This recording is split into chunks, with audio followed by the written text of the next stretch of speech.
Hi everyone, it's Phoenix, and today we're doing something a little different. And by a little different, I mean fishing. This will be a new series where it'll still be persisting after the challenge, but where I just fish, talk about life, different things. So, yeah. Welcome to Fish Talks. Now, there is going to be a ocean fishing expedition in a few minutes, which I will be going to. Just get that extra little bit of XP. Actually. Let's see, how much time does it have left? 7 minutes.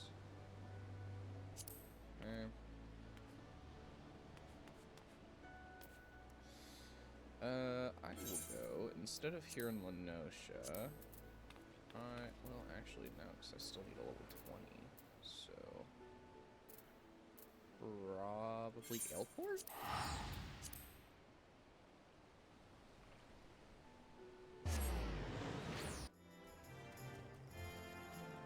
It doesn't let me up there? Aw, that's not cool.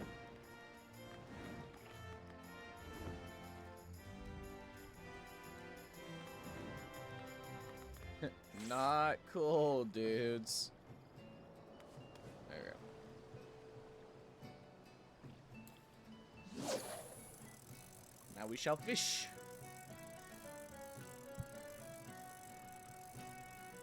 I don't exactly know what bait works best in different areas, so for all of you who watch, just let me know, and I will 100% grab the bait that I need for all these different areas.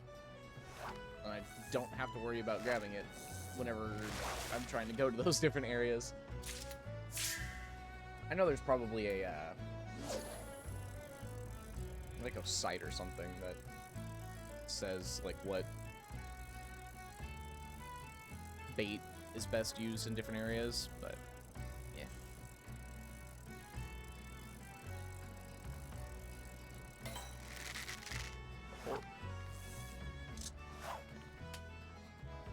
Oh, what?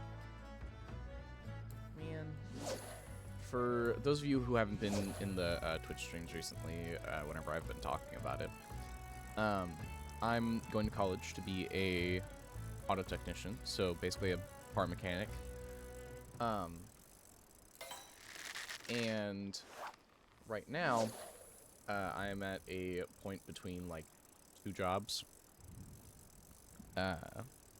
Previously, I'm gonna more than likely be leaving the place that I'm currently working at, maybe by the time this video comes up, just because I have not been treated the best there. Plus, I will more than likely, or at least hopefully,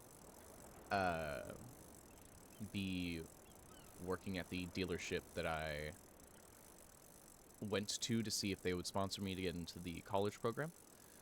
I put in an application with them. I just need to hear back. But the company that I'm previously working at, or currently working at, it's just has not been great. It's really not been great.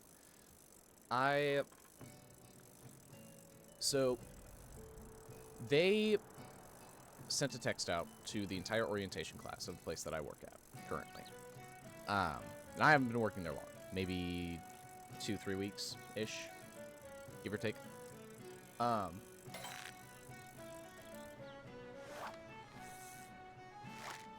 But they sent a text out saying, hey, thanks for all the work that you guys have been doing here at this location. Yada, yada, yada. We hope you guys continue to work well at the next location that you guys are going to be working at. And I respond back asking, So on this date, we're going to be moved to a location. So I'm going to be moved to a location that I didn't sign on for. And I got a somewhat rude response in turn, with them saying, you didn't sign on for anything, you were just here for a temporary stay until we trained you to move you somewhere else. Now, do keep in mind, they didn't say this in the orientation class at all. They didn't bring up that we were going to be moved to a different facility. They didn't say that it could be a possibility. Nothing. So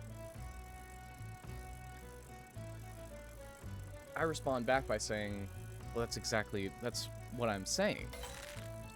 The position that I applied for was here at this location. And I'm also just worried about how going to this different location, which is a little bit further away from the location that I applied to, I told them I'm just worried how it will affect my reliability to make it to work consistently and on time, and how it will affect, excuse me, by the way, and how it will affect my ability to continue doing the job that I have been doing. And I never got a response back about that. Nobody said anything to me. Nobody responded. And I haven't gone to that new location yet because I didn't apply to that location. I applied to the location that I was already at prior. Oh man, I missed the, well, oh well. Anyways, all that happened, right before I talked to the dealership, and I'm just kind of waiting to hear back from them. But once I do hear back from them, I'll be calling up there tomorrow anyways, to check in, see, you know, like, what status is on everything, and, like, not status, but, like, you know, just seeing if the person's looked over my application, what their thoughts are, if there's anything that they need from me, you know, because I do really need at least the sponsorship of the dealership so that I can make it into the college program. For any of the gearheads out there that are watching this, it's for GMA SEP. It's a kind of faster course of basically just an auto technician class or course. It's just accelerated. Nothing super crazy. It's just you're learning a lot more in a shorter time frame than most people are, and in a shorter time, essentially. Because the course would normally span 4 years, but with the program, it spans 2 years. On top of the fact that they have time already set aside and scheduled for you to be at the dealership and working at said dealership that you are sponsored by. So then you're also getting the hands-on work on top of getting hands-on work in class at the college. So it's just kind of doubled up on experience, and you're just kind of building it and building it and building it, and like getting the understanding of it. So it'll be nice. I like cars, and that's just mainly because after I have one, I've gotten more interested and have wanted to just work on them, see what makes them tick, fix it, you know, learn the ins and outs.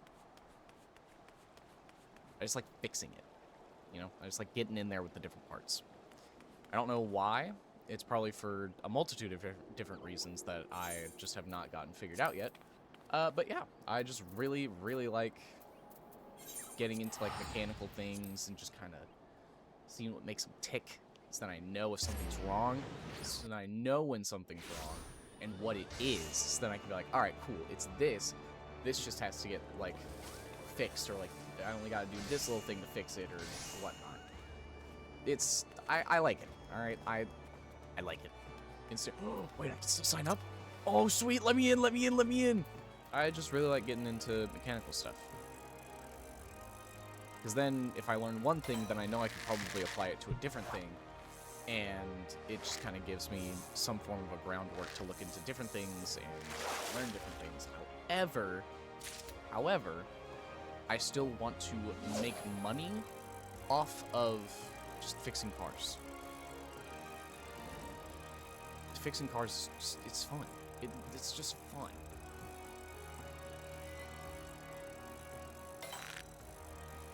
I love it. I love it. Also, if you guys feel like it, drop some of your, like, craziest, like, car malfunctions. Or, like, funniest, like, car malfunction stories, or, just kind of car stories in general. You know, if you feel like it. Or, like, fishing stories. I'd love to read them. Hell, I could make that a video. Reading your guys' comments on some of these on this series. Just kind of make this a spot where you guys just kind of just play some stories in the comments section, just for the hell of it, you know. Let it be a spot for all of us. Just kind of talk about some weird, crazy shit. Speaking of crazy shit, that reminds me. So, for anybody who believes in the paranormal, I do. It's just kind of hard to... It's hard for me to not believe in it with the stuff that I've experienced, personally. So back when, probably, I think like 8th grade for me. So it was a long while ago. Whenever I was living with my grandma, not too far from the place that I currently live in, actually. I was in the kitchen with my best friend at the time, and my 2 sisters. And it was like super late at night. We were in the kitchen just like playing cards and listening to music. I think we were playing, for any of you that have heard of this card game, we were playing golf. And no, not the, golf ball, putt, hole-in-one type of golf.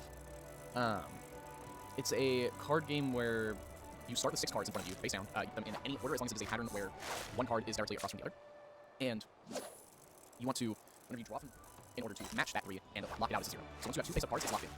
You can't touch them, can't do anything with them. Once there are 2 face-up cards directly across from each other, that's what that column point value is now. So if you have 2 3s directly across from each other, great. You have no points. It's ideal. If you have like a 5 and a 4, that's 9 points, which sucks. Ace cards are 11, except for king, which a king is automatically a 0. But we were playing that in the kitchen. And we heard, like, we call it the people door. It's basically where, so in that house, we normally entered through the garage, just because it was easier. There were like 3 entrances to the house. One was a balcony that leads to the kitchen. That's also connected to the driveway. There's a path that is also connected to the driveway on the opposite side of where the kitchen is, that leads up to what is technically the front door. But what we called the people door was the door to the garage. So the door from outside into the garage, right? And we heard that open and close, and we were like, huh, interesting, what time is it? And we looked, it was like, I don't know, like 11 o'clock or something. I don't know, it was late. That's all I knew. And we were all just like, oh, it's probably their stepdad getting home from work, whatever. Don't need to worry about it. But then my older sister,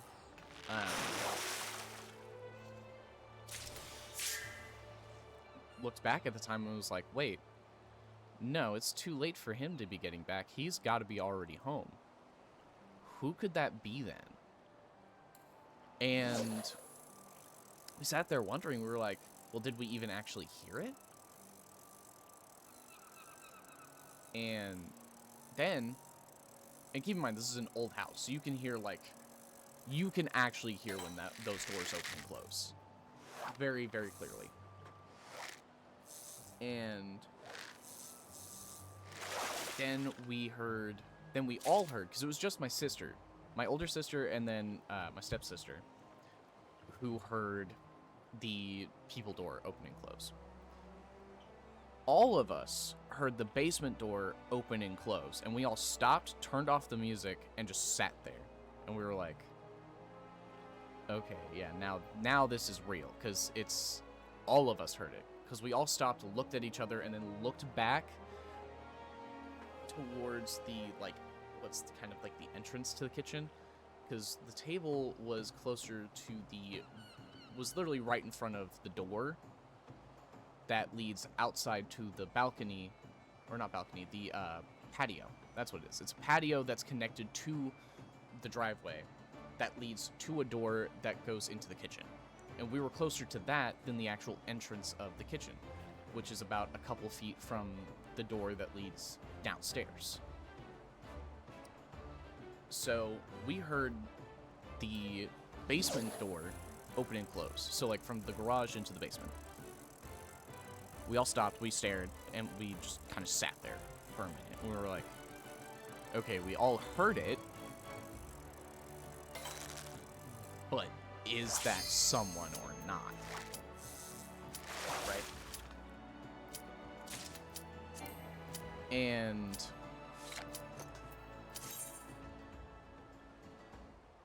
after a few minutes, we just kind of went back to what, or no, we all sat on the kitchen floor with like a pair of scissors and like a knife or something. So we were like, okay, if this is someone, we'll hear them coming up the stairs. So we can at least get a jump on them if they are coming upstairs. And after a little while, we were sitting there just kind of in silence, kind of whispering to each other so we could still kind of like fill the time a little bit. And after a little bit, we heard footsteps going slowly up the stairs,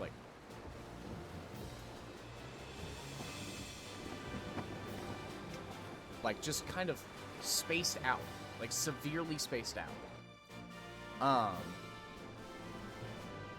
But it wasn't even stomps. It was just very audible footsteps.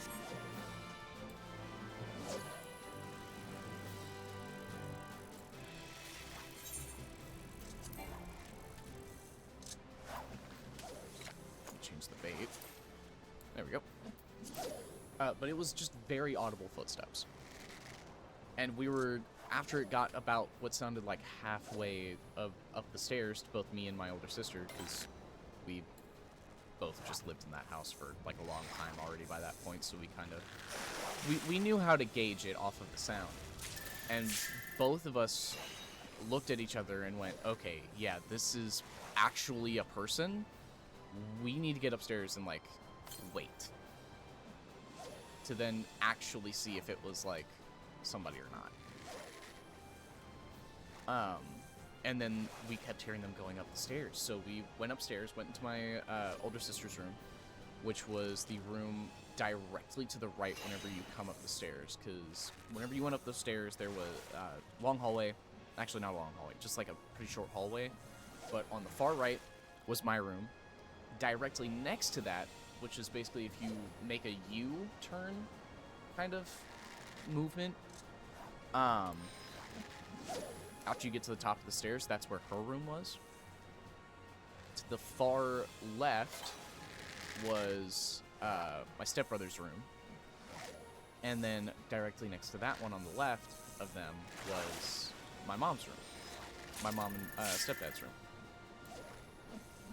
And then across from that on the, like, wall of the hall, essentially, was the bathroom. But we went into my older sister's room. We all grabbed something. We had something. in case if it actually was an intruder. And we sat there, waited. My older sister just kind of waited for a sec to actually gauge out if it was somebody or not. I don't remember if I heard the door from the basement to the main floor open and close. I'm not 100% certain. My older sister, I believe she said she did. This is super long ago, so I'm just kind of picking through the fog as best as I can, to the best of my memory. So it was actually genuinely traumatizing.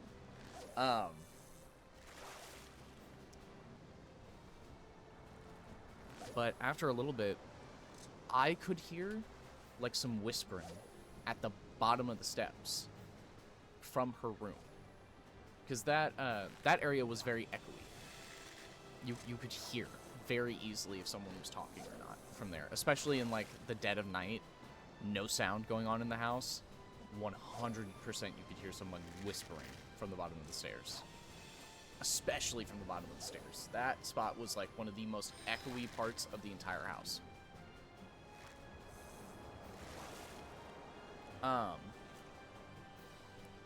But I heard whispering, and then my sister was like, okay, yeah, this is a home intruder.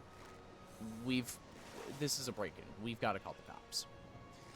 And after a little while, we start hearing them coming up the stairs, one step at a time, like they did with the basement. And my sister's on the phone with the operator, and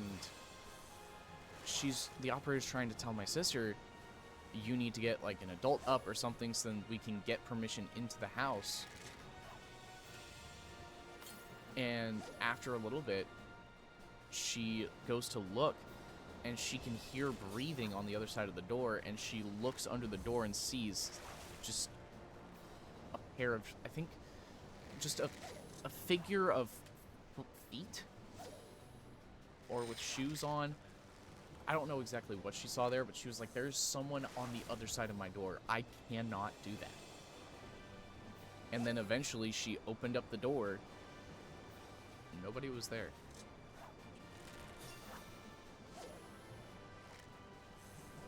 At all. No one. We got my mom up. We got my grandma up. And the cops came. They cleared the house. The cop that came said, yeah, the door that you guys are talking about, that was locked whenever I got here. And, I mean, I checked the basement. There's no body. Sweep to the main floor. There's no body. And clearly, the rest of the people in the house would have at least noticed somebody coming in to their room or something if they weren't in the basement. So, don't know what to tell you guys, but there isn't anyone in the house.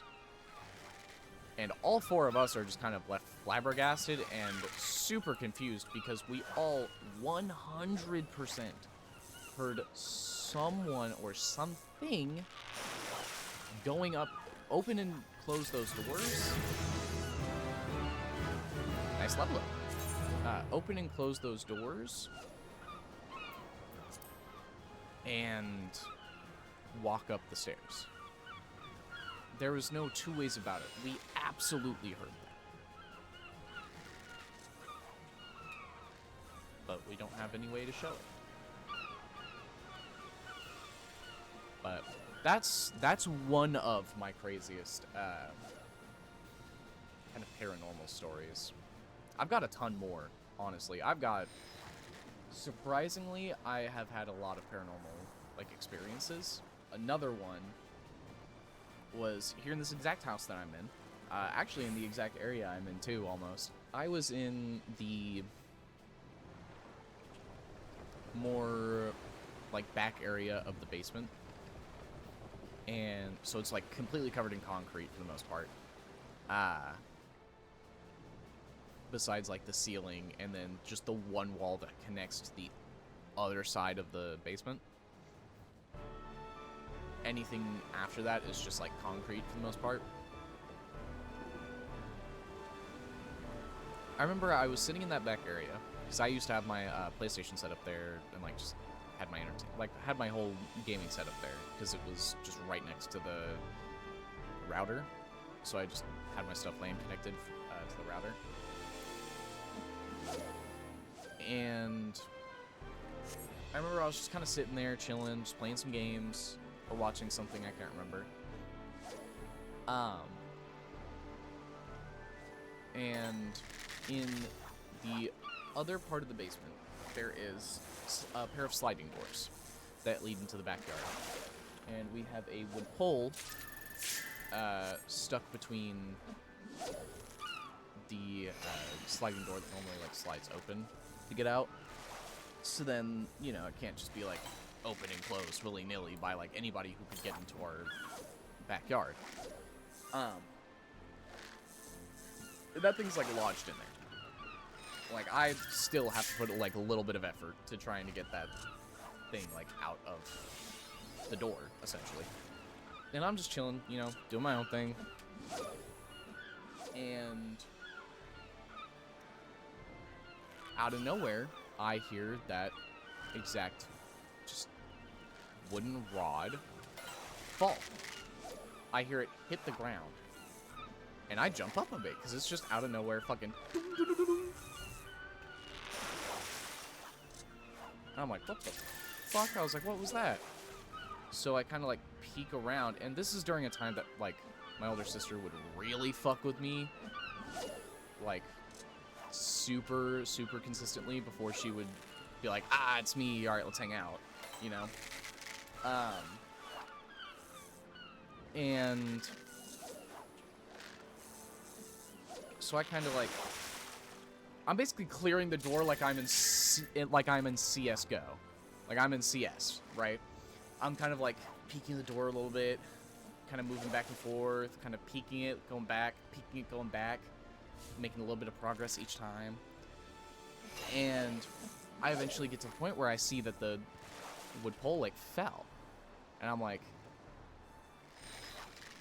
calling out, and then I start calling out to my sister. I start saying her name. I'm like, you down here? Come on, dude. Just stop with the joke, alright? I get it. You're down here. Like, chill. You're freaking me the fuck out. It's late. Like, come on, dog. You ain't gotta do this. And eventually, I get in front of the door, right? And just kind of look out into the other part of the garage, or not garage, Jesus Christ, the basement. And I don't see any sign of her, so I just kind of keep clearing the rest of the basement after knowing that the wood pole is what made the noise. And I get through the entire basement. She's not down here. I call her, and I'm like, dog, I know that you just like knocked down that wood pole just to mess with me. Like, come on, let's hang out since you decided to mess with me. She was sleeping, so I woke her up, and she was like, dude, I was not downstairs. I've been in my bed for the past like few hours. I was sleeping. And I was like, alright, you can quit fucking with me. I know you were down here. And she was like, dude, I was not fucking down there messing with you. Let me go back to sleep. And I was like, oh, so that... Ah. As I was literally just looking at the, like, piece of wood that was then on the ground. I didn't want to touch it. I wasn't gonna touch it. I haven't touched it, actually. To this day, I have not touched that wood pole. It's still on the ground, actually. Not too far from me right now. I still won't touch it. To this day, still will not. Will not catch me dead touching that. At least of my own accord. It was just super crazy to me, because I knew you had to put some strength into it to get that thing out from the door. So I'm sitting there, because I knew how much it was wedged in whenever I came down that day. And I knew how much effort would have been needed to get that thing out. So I just sat there and I was like, I think it's time I go upstairs for the night. I was like, I'm gonna just go upstairs, you know? I'm gonna go lay down. So this was way before I have all my, like, actually all of my stuff in the basement now. But I didn't want to question it further, so I was like, fuck it. I think that's a good spot to just say, let's head upstairs. And yeah, I have not touched that ever since that incident. Yeah, those are a couple of, like, my craziest just paranormal stories that I've got that happened to me. If y'all have any, you know, feel free to put them in the comments as well. I'd love to see your guys' kind of experiences and stories with that kind of stuff. Actually, no, I'd say those are more mild compared to my stories with my best friend. Those ones are a little crazy. I'm not even gonna lie. Those ones are a little crazy.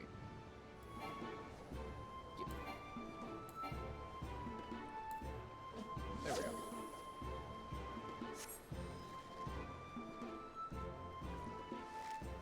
So I was hearing an NPC start fishing before me.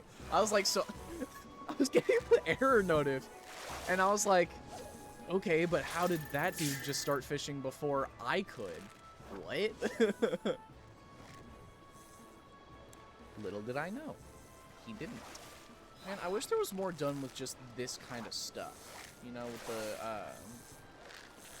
or just more Magitech aesthetic. I probably just need to get to Endwalker to see a lot more of that, but I just love the Magitech aesthetic, dude. Something I like. I like techie aesthetics. Nah, because this is a crazy story, right? Not anything like, actually like super scary or anything. It's just crazy. So, for anybody else who owns a car as well, you will probably not believe me whenever I tell this story. But my grandpa didn't believe me either. Funny enough, my grandpa thought I was talking out my ass. He thought I did something completely different. I was on my way to my dad's one day, and I think we were about to go watch a movie. I think that's why I was heading to his house, or to his place. I'm heading to his place using back roads, because this was whenever I had, like, just recently gotten my license. So it was, like, I don't know, maybe, like, a few months out from getting my license. And I'm on my way, and I go to a right turn. Like a right turn lane at a stoplight that's on one of those back roads. And I swear to you, it was like a legit fucking crater. Not a pothole. Like, it had to have been a crater. Because I drive over. I think it's just like a half an inch drop, you know? Like, nothing too serious. Because it's all the same asphalty color.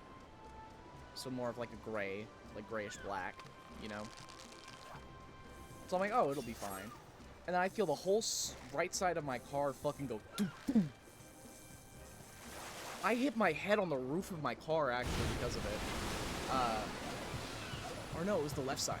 Yeah, it was the left side, the driver's side.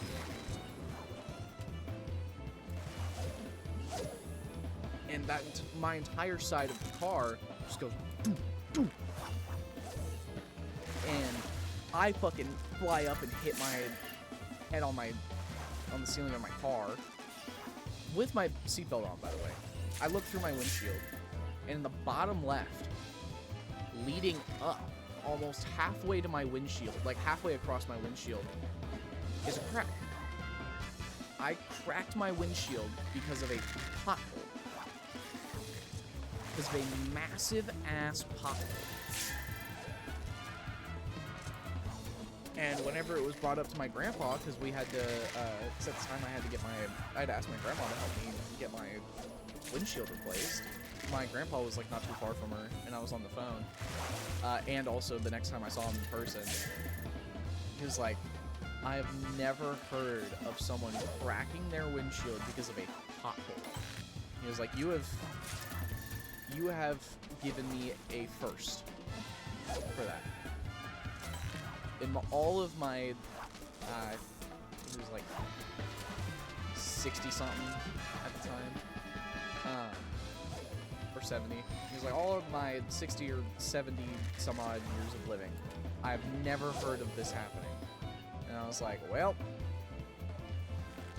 this is the first for you. It's not exactly something I wanted, but we're here. That was crazy for me, because I was not expecting that. And the crack got worse on my way home.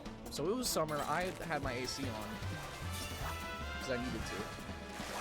Just fucking hot as balls.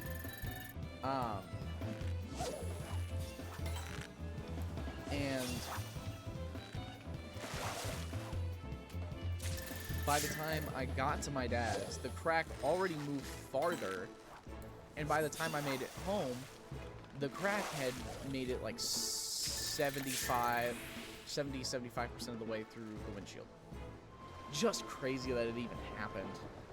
Completely screwed my alignment as well. I think I had just gotten my alignment fixed a few days before that as well. So I was also not happy about that, because at first I wasn't even worried about the windshield because I didn't see it. I was like, dude, my fucking alignment. That's got to be in the fucking gutter now, dude. You got to be kidding me. Oh, that dude was 100% typing in chat, and I didn't notice it. I kind of feel bad. Got the catch 50 shrimp achievement. Well, I mean, Peter Rabu. I don't know how to say that character's last name. I mean, if you're watching the video, I mean, great for you, man. You got the achievement. Well, I think that's gonna do it for this Fish Talks with Phoenix for today. I can't wait to see y'all in the next fishing talks. GG go next, everyone.